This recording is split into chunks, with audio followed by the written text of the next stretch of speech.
అసలు ఎట్లా చూడాలి? తగ్గించి విదేశీ దిగుమతులు తగ్గించి స్వదేశీ ఉత్పత్తులు పెంచే విధంగా నరేంద్ర మోదీ ప్రభుత్వం కృషి చేస్తోంది కదా, అంటే ఈవీలు వాడాలి అటువంటి చెప్తా ఉంది కదా సార్. మీరు అన్నది కరెక్టే సార్. మనం ఎలక్ట్రికల్ వెహికల్స్ ఉత్పత్తి డిమాండ్కి అనుగుణంగా ఉందా? ఇప్పుడు పెట్రోల్ కనుక ఈ విధంగా పెరుగుతా ఉంది కాబట్టి మనం పొదుపు పాటించాలంటే వాటిని ఉత్పత్తి చేసామా? ప్రజా రవాణా వ్యవస్థ ద్వారా ప్రయాణించాలంటున్నారు. నిజంగా వీళ్ళందరూ కనుక వెహికల్స్ ఇంట్లో పెట్టేసేసి ప్రజా రవాణా వ్యవస్థకి వెళ్తే అది తట్టుకోగలదా? ఈ రోజు తెలంగాణలో ఫ్రీ బస్ ఇస్తేనే వద్దు బాబు మొర్రో అంటున్నారండి. సో ఏంటంటే సరిపోవట్లేదు అక్కడ. నేననేది ఏంటంటే ప్రత్యామ్నాయంగా మీరు సూచిస్తున్న వ్యవస్థల్ని బలోపేతం చేశారా? ఓన్లీ పిలిపిస్తే సరిపోయిద్దా? ప్రజలు అడుగుతున్నారు. మరి మీరు ఎలక్ట్రిక్ వాహనాలకి అదే సోలార్ కి వెళ్ళటానికి రెడీగానే ఉన్నారు. ఆ మేరకు ఆ వ్యవస్థల్ని మనం సిద్ధం చేశాము. సో వ్యవస్థల్ని ఏం సిద్ధం చేయకుండా మీరు త్యాగాలకు సిద్ధం కావాలి, మేము ధరలు పెంచుతా ఉంటామంటే ఇప్పుడు ఇదే విషయం గుర్తు చేస్తా ఉన్నారు. 2014కు ముందు కాంగ్రెస్ పార్టీ ప్రభుత్వం ఇట్లా గ్యాస్ పెంచినప్పుడు అసలు గ్యాస్ సిలిండర్లు ఇంట్లో ఉండలేకుండా చేస్తుందని చెప్పేసి ఇదే భారతీయ జనతా పార్టీ, ఇదే మోడీ గారు అన్నారు. వాటిని గుర్తు చేస్తున్నారు ఈ రోజు. మరి ఇప్పుడు వెంకటరెడ్డి గారు చెప్పినట్టు అప్పుడు కూడా ఆ సంక్షోభం నేపథ్యంలోనే కదా ధరలు అంతర్జాతీయ స్థాయిలో సముద్ర ధరలు పెరిగితేనే కదా వాళ్ళు కూడా పెంచారు. మరి ఇప్పుడు మీరు చేసిన నిరసనలు మర్చిపోయారా?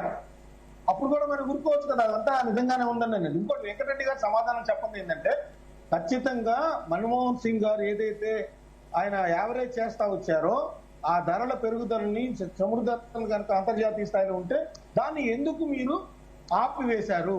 దాని వల్ల వచ్చిన లక్షలాది కోట్ల రూపాయల్ని ఎందుకు తీసుకున్నారు? ప్రజలకు వాస్తవాలు ఎందుకు చెప్పట్లేదు? చెప్పండి ఇప్పుడు. సరే ఇప్పుడంటే మీరు అన్నది కరెక్టే, పశ్చిమాసియా యుద్ధం ఉంది, అన్ని దేశాల్లో పెరుగుతుంది, పాకిస్తాన్ లో పెరుగుతుంది, మనం చేసాం.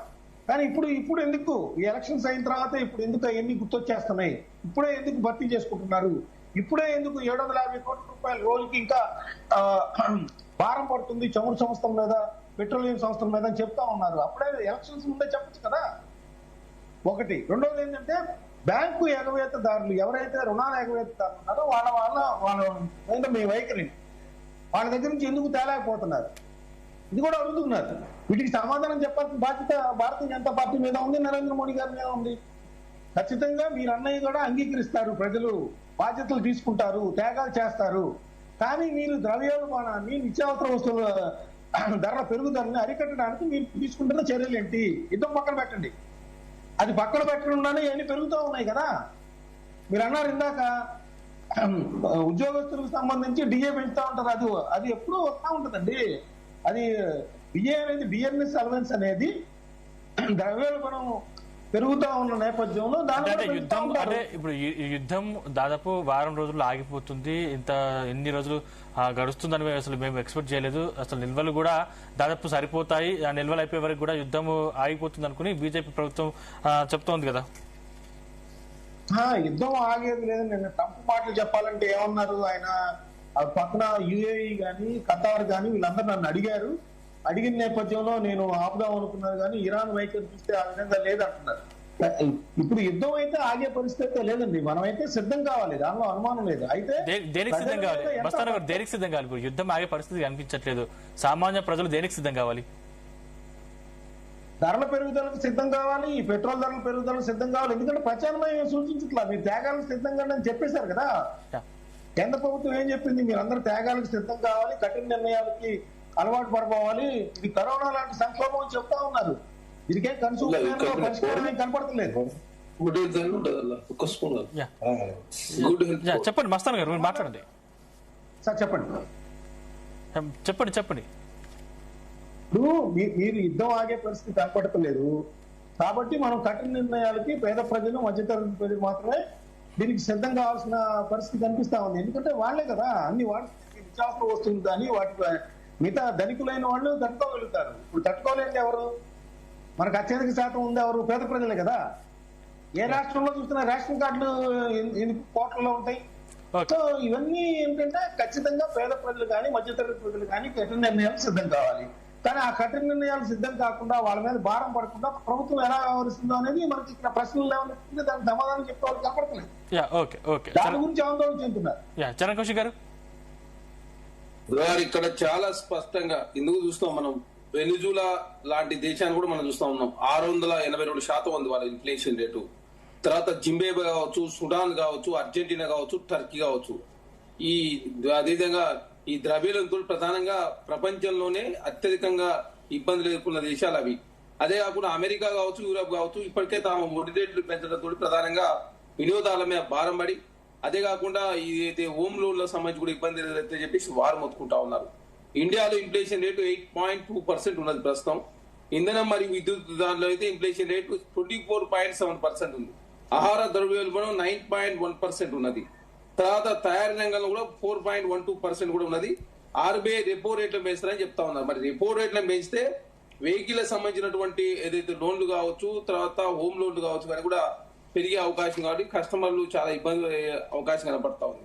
అదే కాకుండా స్మార్ట్ పెట్టుబడుల వ్యూహంతో ముందుకు పోవాలని చెప్పేసి విశ్లేషకులు చెప్తా ఉన్నారు. ఈక్విటీ మరియు మ్యూచువల్ ఫండ్స్ లలో పెట్టుబడులు పెట్టించే ప్రయత్నం కావచ్చు, బంగారం పెట్టుబడి కాకుండా సావరిన్ గోల్డ్ బాండ్స్ తీసుకొచ్చే ప్రయత్నం చేస్తే బాగుంటుందని చెప్పేసి విశ్లేషకులు అయితే చెప్తా ఉన్నారు. ఆ దిశగా మాత్రం భారతదేశంలో అడుగులు పడతలేవు. అదే కాకుండా ఇక్కడ పెట్రోల్ డీజిల్ కాదు, ఎందుకంటే మనం చూస్తా ఉన్నాం ఉక్రెయిన్ రష్యా వార్ అనేది మన కళ్ళ ముందు కనబడుతున్నటువంటి ఒక ఎగ్జాంపుల్. దాదాపు 3 సంవత్సరాలు అవుతా ఉంది.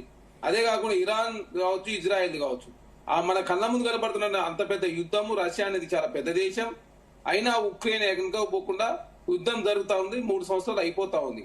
కానీ ఇజ్రాయెల్ ఇరాన్ సంబంధించిన అంశం విషయంలో కూడా మనం అంతవరకు ఎక్కువ రోజులు పట్టొచ్చు అని చెప్పేసి అంచనా వేయడంలో మనం కొంత లోపించింది. కాబట్టి ప్రధానంగా భారత్ ఇబ్బంది ఎదుర్కొంటా ఉంది. అదే కాకుండా ఇప్పుడు పెట్రోల్ డీజిల్ బేస్లో విద్యుత్ మీద ఆధారపడచ్చు, లేకపోతే న్యాచురల్ గ్యాస్ కావచ్చు, అదే కాక జీవ ఇంధనాలు కావచ్చు, లిక్విడ్ ఫ్రైడ్ పెట్రోలియం గ్యాస్ కావచ్చు, హైడ్రోజన్ ఫ్యూయల్ సెల్స్ కూడా ఉన్నప్పటికీ ఈ 6 రకాల మార్గాలు అన్వేషించే ప్రయత్నంలో మనము వైఫల్యం చెందినం కాబట్టి ఇప్పుడు భారత్ రకరకాల సంక్షోభాలు ఎదుర్కొంటా ఉంది. సో ప్రజలపై భారం పడకుండా రాష్ట్ర ప్రభుత్వాలు కూడా వ్యాట్ తగ్గించాలని కొంతమేర ఆరోపణలు వస్తున్నాయి కదా సార్. ఇప్పుడు వ్యాట్ తగ్గాలని చెప్తా ఉన్నా, కరెక్టే. ఇప్పుడు మీరేమో రేట్లు పెంచుకుని పోండి ఇండియా, అదే మీరు మీ చేసిన విషయంలో మాత్రం కేంద్ర ప్రభుత్వం విపరీతం చేసలేదు. రకరకాల మార్గాల్లో చేసలేసి రాష్ట్రాలు రావాల్సిన ఆదాయం గండికొట్టే ప్రయత్నం. ఇప్పుడు జిఎస్టీ స్లాబులు తక్కువ చేయడంతో రాష్ట్రాల మీద భారం పడ్డది.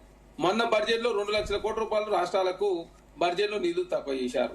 అదే కాకుండా కేంద్ర ప్రభుత్వం స్పాన్సర్ చేసే 19 స్కీమ్లలో దాదాపు 16 స్కీమ్లకు కేంద్ర ప్రభుత్వం నిధులు తక్కువ చేసిన పరిస్థితి. రకరకాల రాష్ట్రాలకు వచ్చే మార్గాలన్నీ కూడా కేంద్రము హరించే ప్రయత్నం మన బడ్జెట్ లో జరిగింది.